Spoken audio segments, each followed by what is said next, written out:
आजच्या आरोग्य अदालतीमध्ये पुन्हा मी सगळ्यांचं स्वागत करतो।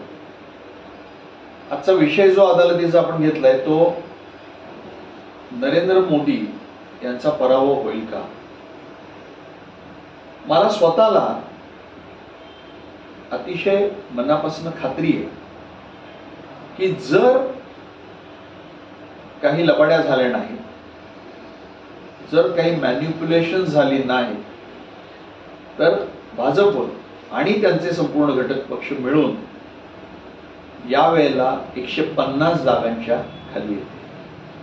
त्याच्यावर जाण्याची मला शक्यता कुठली वाटत नाही। आता प्रत्यक्षामध्ये हे घडेल का मध्य प्रदेश, छत्तीसगड आणि राजस्थान यांच्या निवडणुकांच्या वेळेला प्रत्यक्ष वातावरण पूर्णपणे फिरल्यासारखं वाटत होतं।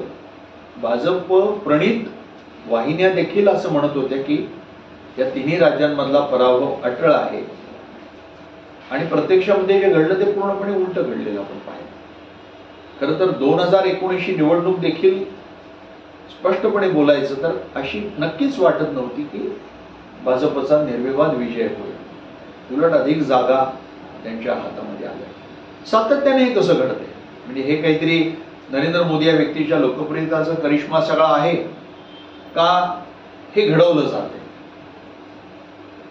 जनमत फिरवण्याचे अनेक गोष्टी घडलेल्या आहेत हे आपण मान्यच केलं पाहिजे। म्हणजे पुलवामाची घटना आणि त्या घटनेचा घेतलेला फायदा, त्यानंतर बालाकोटचा केलेला जो काही surgical strike, so called surgical strike आहे, त्याचाही घेतलेला फायदा, या गोष्टी नक्कीच होत्या। पण तरी देखील जनमत हे मोदी सरकारच्या विरोधी त्यावेळेला सातत्याने तळागाळातल्या लोकांच्या मानसाचा कानोसा घेतल्यावर वाटत होतं आणि प्रत्यक्षामध्ये उलट घडलं। त्यामुळे 2024 मध्ये प्रत्येकाच्या मनामध्ये ही शंका आहे किंवा यावेळेला नक्की काय घडेल। यावेळेला पूर्वीपेक्षा जनमत अधिक विरोधी फिरलेलं आहे, हे अतिशय स्पष्ट आहे। निम्या कारणाने म्हणजे जनता महागाईने अत्यंत त्रस्त आहे। जीडीपीचे आकडे तुम्ही काही द्या, प्रत्यक्षात त्याला काही अर्थ नाही, कारण हे अनेक आकडे कशा पद्धतीने गेली काही वर्ष हे सरकार सादर करते आपल्याला माहिती आहे। जनगणना न करता लोकसंख्येच्या फक्त हिंदू आणि मुस्लिम आणि धार्मिक एकूण जे काही प्रमाण आहे त्याची आकडेवारी ज्या पद्धतीने इलेक्शनच्या निवडणुकीच्या काळात जाहीर केली, ह्या सगळ्या गोष्टी अत्यंत संशयास्पद आहेत। इतकंच नाही तर निवडणुकीच्या आधी राम मंदिर उभं करणं आणि पूर्ण न झालेल्या राम मंदिराचं उद्घाटन करणं, त्या उद्घाटनाला पुन्हा फक्त पंतप्रधानांनी येणं, राष्ट्रपती द्रौपदी मुर्मूंना आमंत्रण न देणं आणि मग कांगावा करणं की काँग्रेस आणि विरोधी पक्षांना आम्ही आमंत्रण दिलं होतं पण ते राम मंदिराच्या उद्घाटनाला उपस्थित राहिले नाहीत।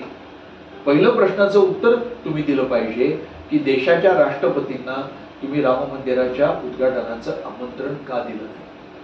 तसंच काही काळापूर्वी संसदेचं उद्घाटन झालं, हे जे काही विस्टा नावाचं जे प्रकरण आहे ते नंतर घडलं पहिल्याच पावसामध्ये प्रचंड प्रमाणावर, त्याचंही उद्घाटन ज्या पद्धतीने झालं ते एखाद्या अक्षरशः सम्राटाचा राज्याभिषेक असावा आणि तो राजदंड तिथे ठेवण्याची जी काही कृती करण्यात आली।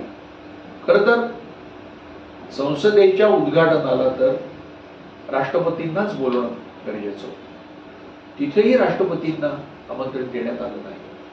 पण हे सगळ्या गोष्टी करत लोकप्रियतेची एक नवीन लाट आपण निर्माण करू शकू असं नरेंद्र मोदींना वाटत असताना प्रत्यक्ष गेल्या काही काळातला जनमत पाहिल्यावर असं लक्षात येतं की ते प्रचंड विरोधी फिरलेले आहे। तळागाळातली माणसं प्रचंड सरकारला शिव्या देतात। या सगळ्याच्या पार्श्वभूमीवर मला असं वाटतं की नरेंद्र मोदी या व्यक्तीचं आपण थोडं विश्लेषण केलं पाहिजे। सगळ्यात प्रथम त्यांचं व्यक्ती म्हणून विश्लेषण आपण करणं गरजेचं आहे। त्यांच्या शिक्षणाबद्दल प्रश्नचिन्ह सातत्याने राहिले आणि तेही कधी त्यांच्या शिक्षणाचे सबळ पुरावे देऊ शकले नाही। त्यांनी शालेय शिक्षण पूर्ण केले का महाविद्यालयीन शिक्षण पूर्ण केले हे प्रश्नचिन्ह आजही शिल्लक आहे।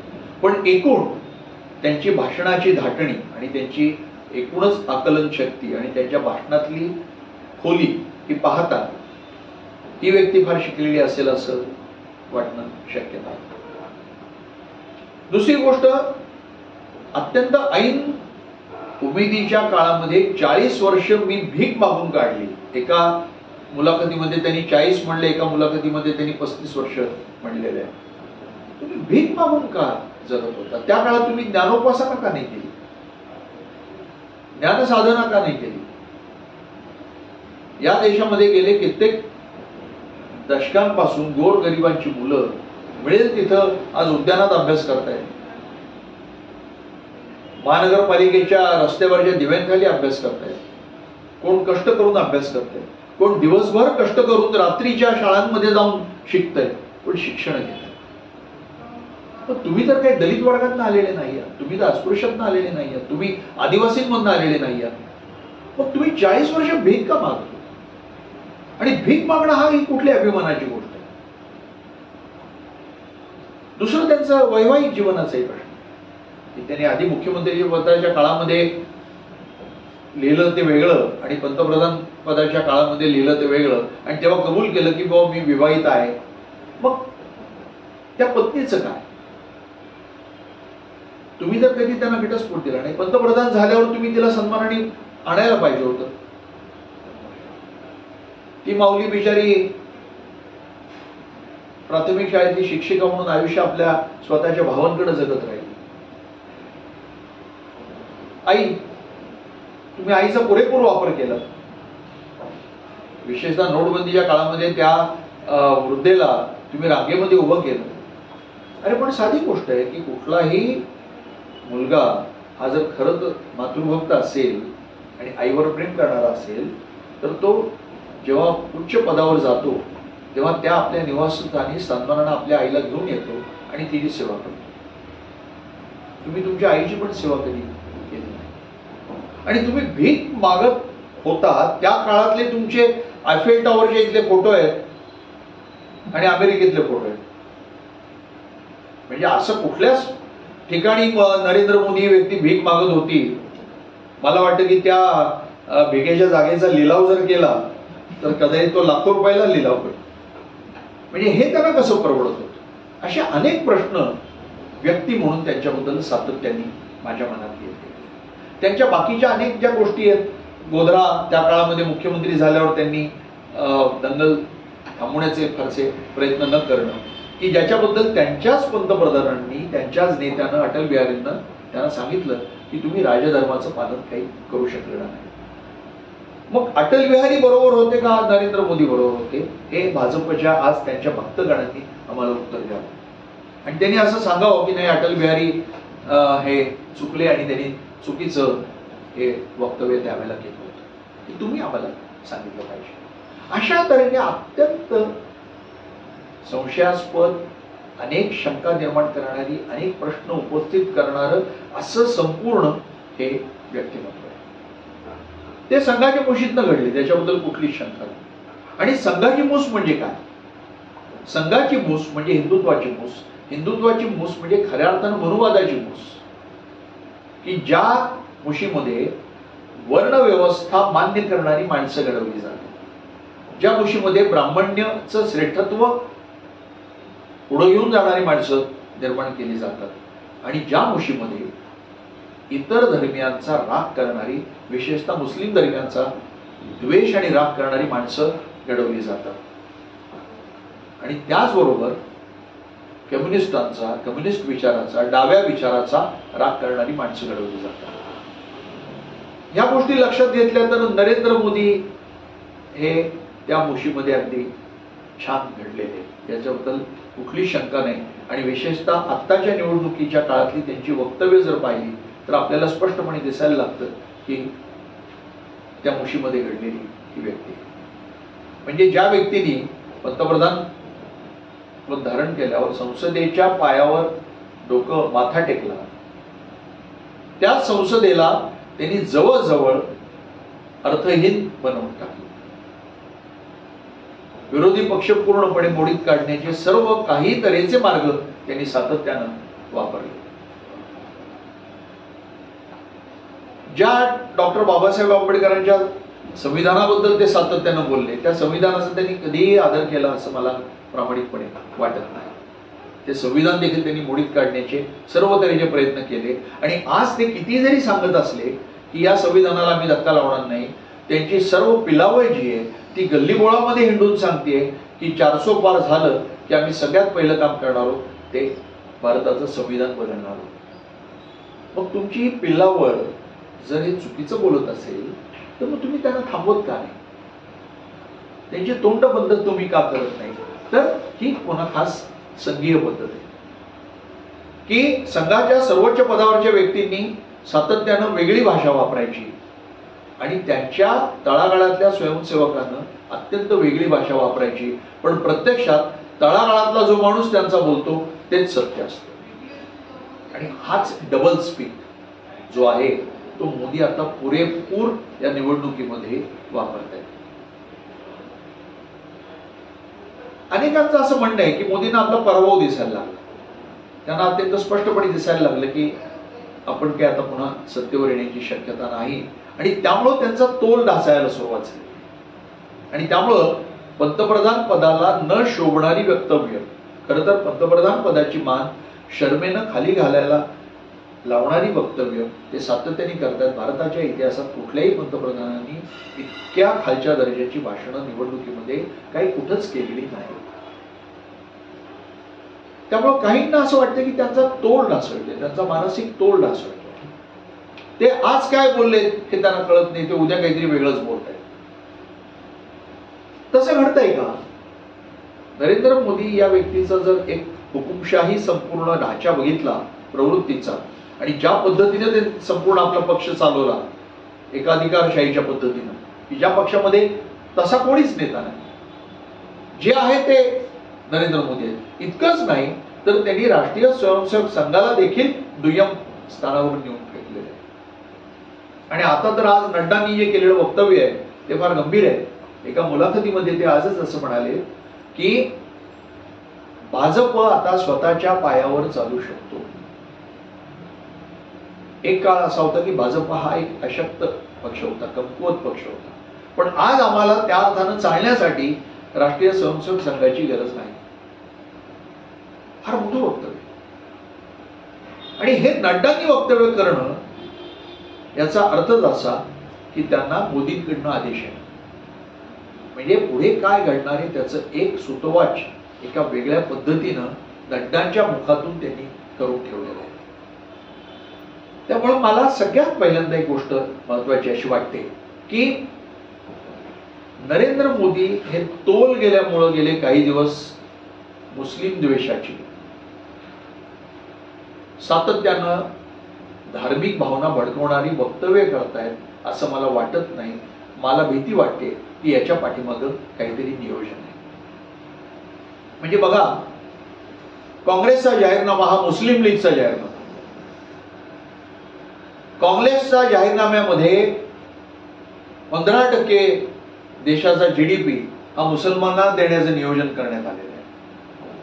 मुसलमान जर जास्त प्रबळ झाले तर ते आपल्या हिंदू स्त्रियांचं मंगळसूत्र देखील हिसकावून घेतील. एक ना अनेक अशी वक्तव्य सातत्याने नरेंद्र मोदी हे पंतप्रधानपदी असताना करत आलेले. खूप वक्तव्य. मी काही वानगी दाखल काही वक्तव्यांचा उल्लेख इथे केला. एका ठिकाणी तर ते असं म्हणाले की हे सगळं देणार कोणाला तुम्ही? घुसखोरांना की जे जास्त मुलं निर्माण करतात त्यांना? म्हणजे कोणाला? अत्यंत स्पष्टपणे ते कुठल्या धर्मियांबद्दल बोलतायत हे त्यांच्या वाक्यांमध्ये स्पष्ट होतं. देशातल्या अत्यंत अडाणी माणसालाही कळतं की नरेंद्र मोदी हे कुठल्या धर्माच्या लोकांबद्दल बोलतायत. मग दोन गोष्टी याच्यातल्या लक्षात घेतल्या पाहिजेत की मुळात नरेंद्र मोदींची जी घडण मुस्लिम द्वेषाच्या मुशीतून झाली तो बरोबर ज्या वेळेला त्यांना असं लक्षात आलंय की आता आपल्याला फार वेगळ्या पद्धतीने निवडणूक जिंकण्याची गरज आहे, तो बरोबर त्यांनी बाहेर काढून आतापर्यंत संघ आणि हिंदुत्ववादी संघटना जे हिंदू मतांचं ध्रुवीकरण करत चालले होते ते देखील कमी पडेल अशी भीती वाटल्यामुळं ते ध्रुवीकरण अधिक कडवेपणानं झालं पाहिजे. जे काही कारण प्रत्यक्षामध्ये 34% मत आहेत.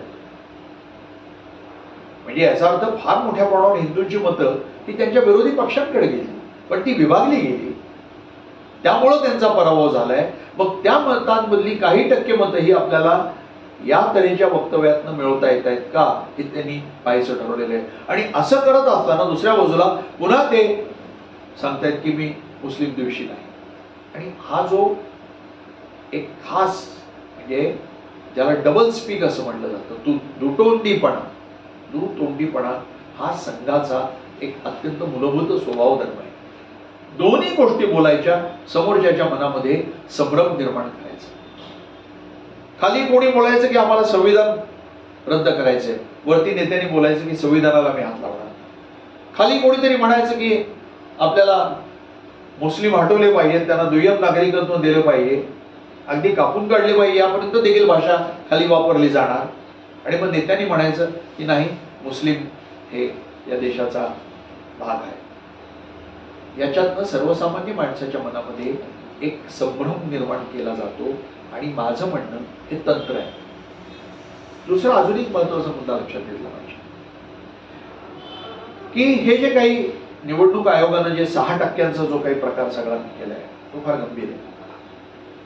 म्हणजे तुम्ही एका बाजूला डिजिटलायझेशनची भाषा करता, ईव्हीएमच्या मदतीने देशातलं मतदान अत्याधुनिक पद्धतीने आम्ही कसं करतोय सांगता, दुसऱ्या बाजूला तुम्हाला संध्याकाळी बटन दाबून मतदान किती झालं याची आकडेवारी नाही काढता येत. आणि ती येते आणि काही दिवसांनी, कधी 4 दिवसांनी, कधी 8 दिवसांनी निवडणूक आयोग सांगतं नाही नाही ही आकडेवारी वेगळी आहे.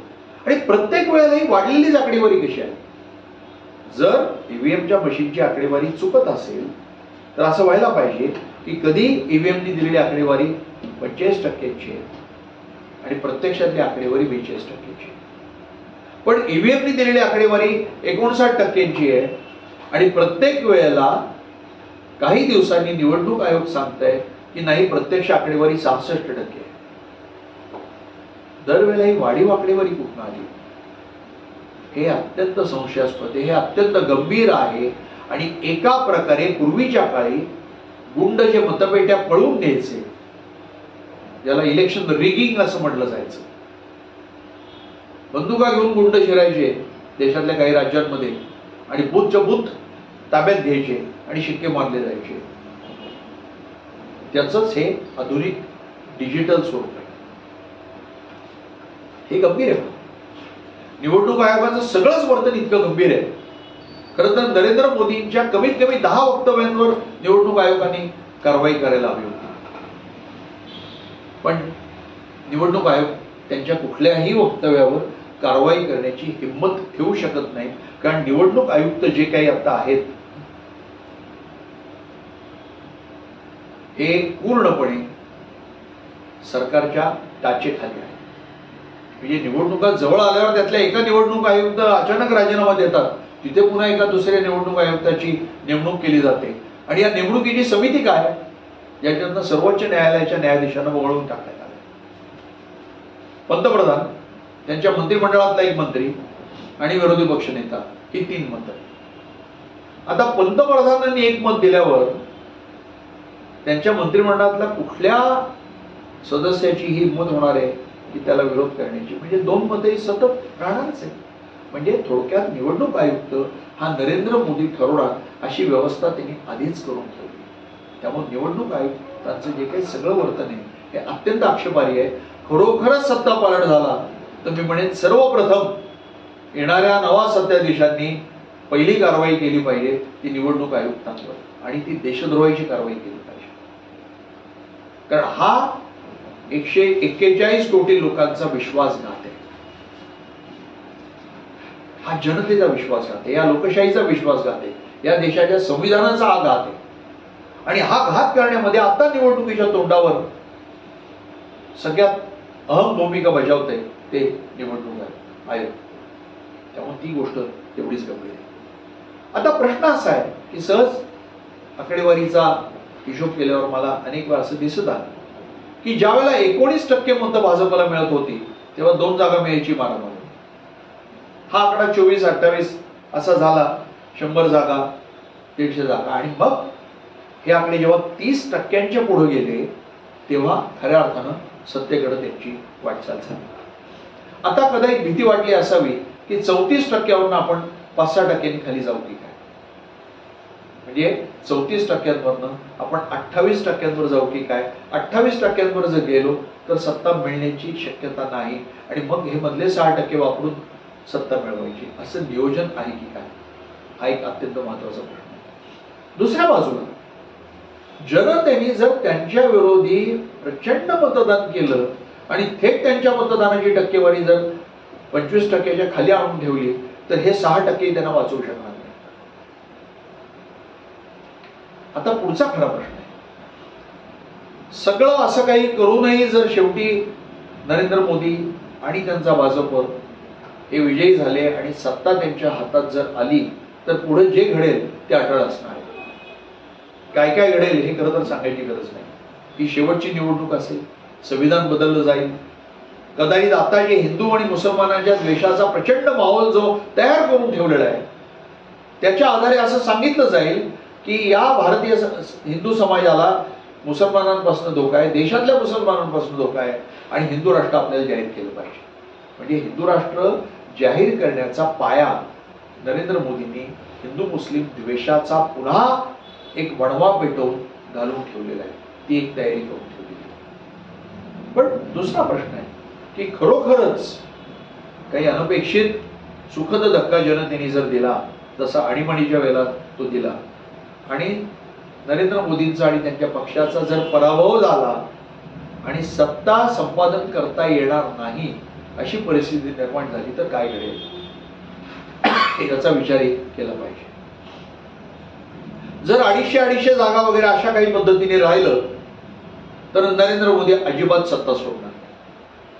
ते एन केन प्रकारेनं दुसऱ्या पक्षांकडनं जेवढ्या लोकांना पडून घेता येईल विविध मार्गांनी, त्याला साम दाम दंड भेद असं सगळं काही वापरून त्यांचे तुकडे पाडून ते घेण्याचा प्रयत्न निश्चित करते.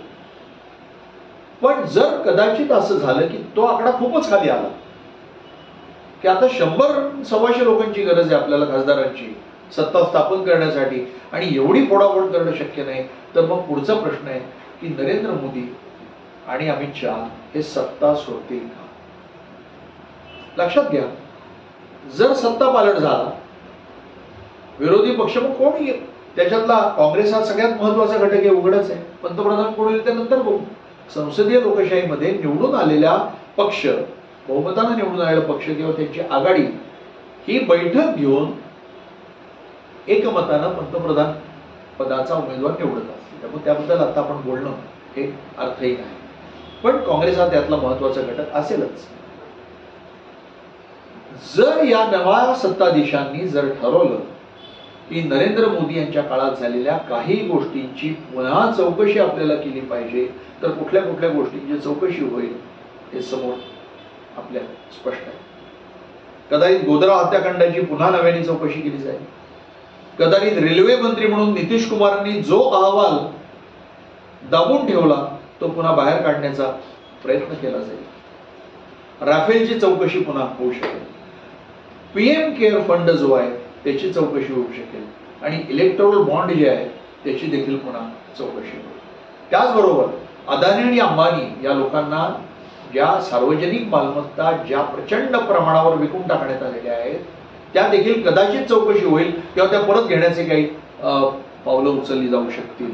पण याच्या सुरुवातीच्या चौकशांच्या मी काही बाबी सांगितल्या त्या अत्यंत धोकादायक आहेत आणि या बाबींमधनं चौकशा जर निपक्षपातीपणे झाल्या तर कदाचित नरेंद्र मोदी आणि अमित शहा यांना फार गंभीर शिक्षा होण्याची शक्यता आहे.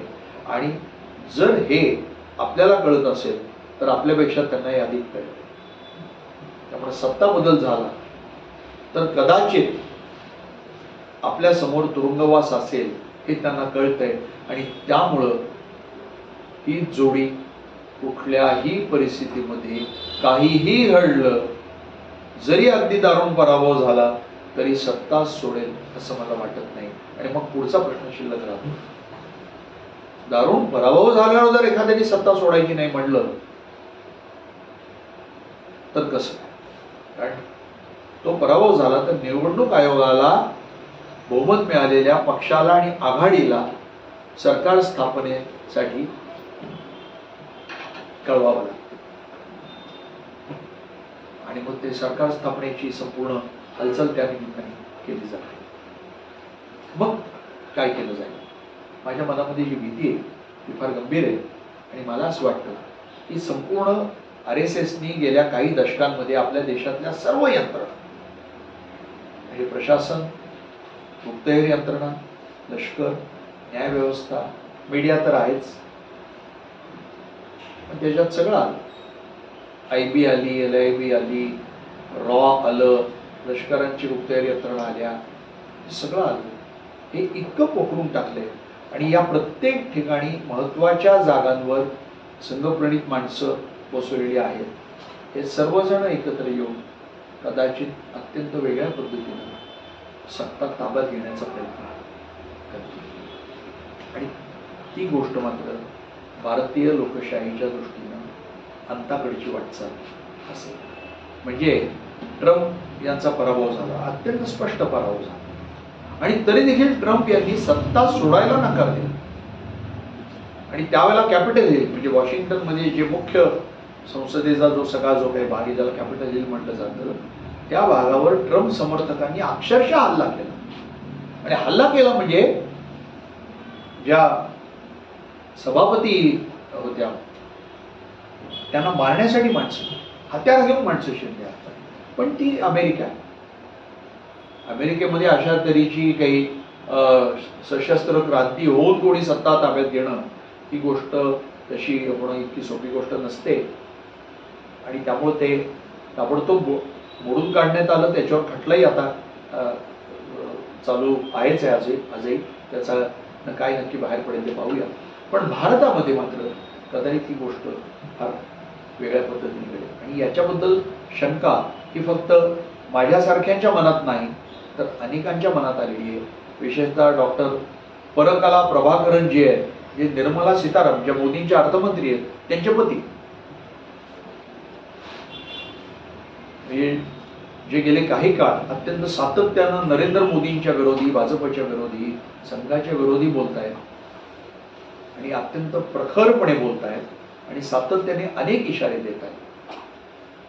त्यांनी देखील जवळपास अशाच तऱ्हेची शंका व्यक्त केलेली आहे आणि त्यामुळं सगळ्यात पहिला मुद्दा मोदींचा पराभव होईल का? माझं अतिशय स्पष्ट मत आहे की या निवडणुकीमध्ये जर सगळं काही प्रामाणिकपणे लोकशाही पद्धतीने पार पडलं तर त्यांचा मोठा पराभव अटळ आहे. ते पराभव स्वीकारतील का हा खरा मुद्दा महत्वाचा आहे. खूप जागा कमी मिळाल्यावर पराभव स्वीकारावाच लागतो पण त्याही परिस्थितीमध्ये जर पराभव स्वीकारायचा नसेल तर मग त्यांना लष्कराची किंवा अशीच काही मदत घेण्याशिवाय दुसरा कुठलाही पर्याय राहणार नाही.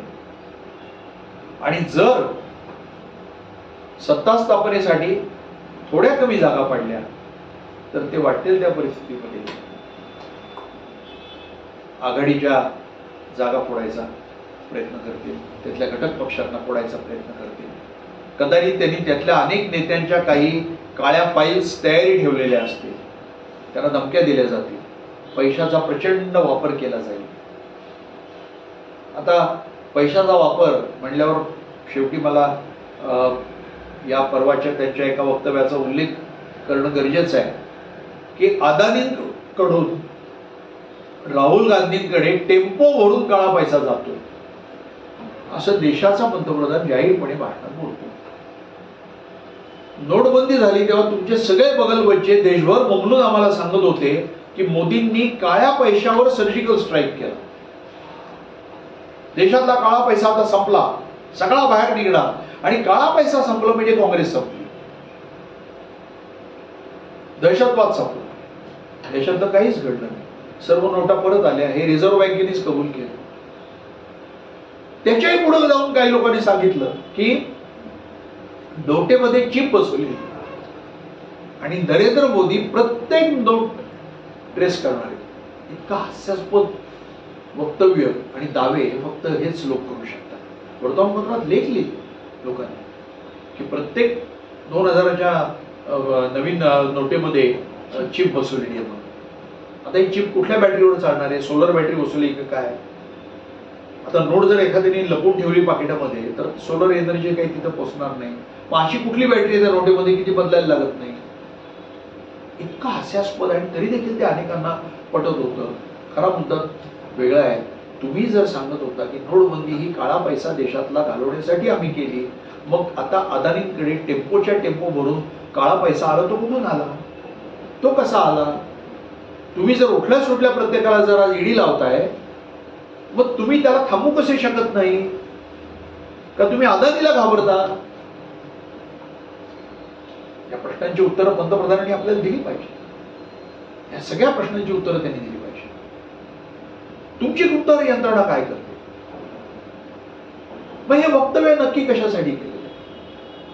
का तुमचा पाय घसरला, तोल गेला भाषण करता करता, टेलिप्रॉम्प्टर तुमचा बंद पडला? कारण मी असं ऐकलं की नरेंद्र मोदी फक्त अमेरिकेच्या संसदेत टेलिप्रॉम्प्टरवरनं भाषण करत नाही, तर त्यांची जाहीर सभातलीही भाषणं ही टेलिप्रॉम्प्टरच्या मदतीने होतात. याचा अर्थ ती स्क्रिप्टेड असतात. मग काही वेळेला कधी टेलिप्रॉम्प्टरची गडबड होते किंवा तुम्ही थोडंसं स्वातंत्र्य घेता आणि अत्यंत चुकीचं बघता, असं काही घडतंय का? हा देखील प्रश्न आहे. पण नरेंद्र मोदी ही व्यक्ती असा तोल जाऊन बोलणारी व्यक्ती, जीभ घसरून बोलणारी व्यक्ती आहे असं मला वाटत नाही. ही व्यक्ती अत्यंत पद्धतशीरपणे जनतेच्या भावनांची कसं खेळायचं याचं खूपच चांगलं ज्ञान असणारी व्यक्ती आहे. आणि मला असं वाटतं की या निवडणुकीमध्ये नरेंद्र मोदींनी जनतेच्या मानसाशी खेळण्याची आपली सर्व तऱ्हेची हत्यारं बाहेर काढली आणि सर्व हत्यार काढून ते जनतेशी खेळतात. अजूनही निवडणूक पूर्णपणे झालेली नाही. जनतेनं याचा गंभीरपणे विचार करावा लागेल. मी आशा एवढीच करतो की त्याचा पराभव झाल्यावर त्यांनी तो स्वीकारला नाही, तो स्वीकारायला त्यांनी नकार दिला, ते सत्तेला चिटकून बसले, त्यांनी लष्कराचा वापर करण्यापर्यंत जर वाटचाल केली तर मात्र जनतेच्या पुढे रस्त्यावर उतरण्याशिवाय दुसरा कुठलाही पर्याय राहणार नाही. आशा करूया की इथपर्यंत आपण पोचणार नाही. जी काही लोकशाही आजपर्यंत जी काही आहे ती भली बुरी चांगली वाईट कशी असली तरी देखील नक्कीच या लोकशाहीमध्ये सर्वसामान्य माणसाला त्याचा आवाज राहिला, आपलं मत व्यक्त करण्याचं स्वातंत्र्य राहिलं आणि त्यांनी ते दाखवून दिलं. वेळ आली तेव्हा इंदिरा गांधीचा दारुण पराभव केला. पुढे वेळ आली तेव्हा त्यांनी जनता पक्षालाही हटवलं. जनतेनं हे करून दाखवलेलं आहे. भारतीय जनता ही गरीब आहे, अडाणी आहे, अज्ञानी आहे, पण ती मूर्ख नाही. तिची समज चांगली, तिचं आकलन खूप चांगलं आहे. आपल्यावर कुणी राज्य करावं याच्याबद्दल त्या जनतेच्या मनामध्ये स्पष्टता असते असं माझं मत आहे. 2014 साली जनतेला प्रामाणिकपणे वाटलं की काँग्रेस ही प्रचंड भ्रष्टाचारी आहे. वास्तविक तेही अत्यंत पद्धतशीर माहोल उभा करण्यात आलेला होता. हिंदूंचा बसेया म्हणून नरेंद्र मोदींचं चित्र निर्माण करण्यात आलं होतं. त्याचबरोबर गुजरात विकास मॉडेल हे उभं करण्यात आलं होतं. हे सगळं मार्केटिंगच्या कंपन्या हाताशी धरून करण्यात आलं होतं. जनता त्याला बोलली. काँग्रेसही तिथं कमी पडली. काँग्रेसनी याला ज्या प्रखरपणे उत्तर द्यायला पाहिजे होती. वास्तविक केजरीवालांनी पण त्याच्यामध्ये फार मोठी भूमिका बजावली नरेंद्र मोदींना सत्तेवर आणण्यामध्ये. ठीक आहे, ते आज विरोधकांच्या बरोबर आहेत, राहतील अशी आशा करतो. ते भोगतायत त्याचे परिणाम देखील ते भोगतायत. तर ते फार वेगळ्या पद्धतीनं भाजपचं बी टीम म्हणून त्यांना हे सगळं ठरवून केलं जातं याची उत्तरं माझ्याकडे नाहीत. मी आशा करतो की निदान केजरीवाल आता जे काही भूमिका घेत आहेत त्या प्रामाणिक ठराव्यात आणि त्यांनी देखील विरोधकांच्या बरोबर ठामपणे राहावं. बाकीचे सर्व नेते अखिलेश असतील, तेजस्वी यादव असतील, हे देखील फार चांगल्या रीतीने भूमिका बजावत आहेत. आणि या सगळ्यांमध्ये राहुल गांधींचा उल्लेख मला केलाच पाहिजे की ज्या व्यक्तीच्या आजीचा गोळ्या घालून खून करण्यात आला, ती पंतप्रधान पदावर असताना ज्याच्या वडिलांच्या शरीराच्या ठिकऱ्या करण्यात आल्या, अशी व्यक्ती जिच्या विरुद्ध ती व्यक्ती पप्पू आहे असं सिद्ध करण्यासाठी हजारो कोटी रुपये हे उधळण्यात आले. याही नंतर आपलं मानसिक स्थैर्य भक्कम ठेवून या देशाच्या उभ्या आडव्या कानाकोपऱ्यामध्ये चिखलामध्ये जाऊन जनसामान्यांच्या बरोबर राहुल गांधी ज्या पद्धतीने हिंडत राहिले आणि ज्या पद्धतीनं सातत्यानं अनेक मुद्दे मांडत राहिले, अशा व्यक्तीला शहजादा म्हणून सारखं कुत्सितपणे बोलणं हे मला फार हास्यास्पद वाटतं. तुम्ही त्यांना शहजादे म्हणता, स्वतःला फकीर म्हणता. कुठला फकीर 12 कोटीच्या आणि 20 कोटीच्या गाड्यांमधनं आणि त्या गाड्यांच्या ताफ्यांमधनं हिंडतो आणि 8,000 कोटी रुपये, हे सगळे जनतेच्या पैशातलं संपूर्ण ऐश्वर्य आहे. लाखो रुपयाचे गॉगल घालतो, लाखो रुपयाचे घड्याळ घालतो, लाखो रुपयाची पेनं घालतो, जो जनतेपासून पूर्ण तुटलेला आहे. हा नफरतचा फकीर आहे. ये नफरत बांटने वाला फकीर आहे. राहुल गांधींबद्दल मी एक समाजवादी आहे. काँग्रेसच्या विरोधातच आम्ही आयुष्याचा फार मोठा काळ काढलेला आहे. पण आज राहुल गांधी जी भाषा वापरत आहेत ती समाजवादाची भाषा आहे, संपत्ती वाटपाची भाषा आहे, फेरवाटपाची भाषा आहे,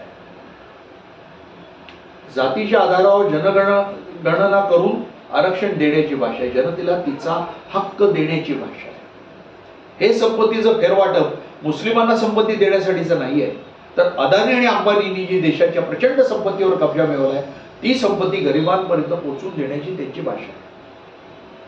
स्वाभाविक आहे नरेंद्र मोदी त्यांनी गडबडून जाणं, कारण ज्या 2 उद्योगपतींच्या आधारावर संपूर्ण सत्तेचा हा डोलारा उभा केला, इथेच जर कोणी हात घालायला निघालं तर त्यांचं सगळं अस्तित्वच धोक्यात येणार. राहुल गांधींची भाषा ही कल्याणकारी सरकारची भाषा आहे. मी आशा करतो की विरोधक सत्तेवर यावे, इंडिया आघाडीचा विजय व्हावा आणि राहुल गांधी सातत्याने जी काही समाजवादाची आणि कल्याणकारी राज्याची जी भाषा करतात तिला त्यांनी चिटकून राहावं आणि त्या मुद्द्यांवरच पुढचं सरकार चालवावं. फक्त नरेंद्र मोदींनी आपला पराभव स्वीकारला तरच हे घडेल आणि तो स्वीकारला नाही तर जनतेला रस्त्यावर उतरून त्यांना पराभव स्वीकारणं भाग पडावं. धन्यवाद.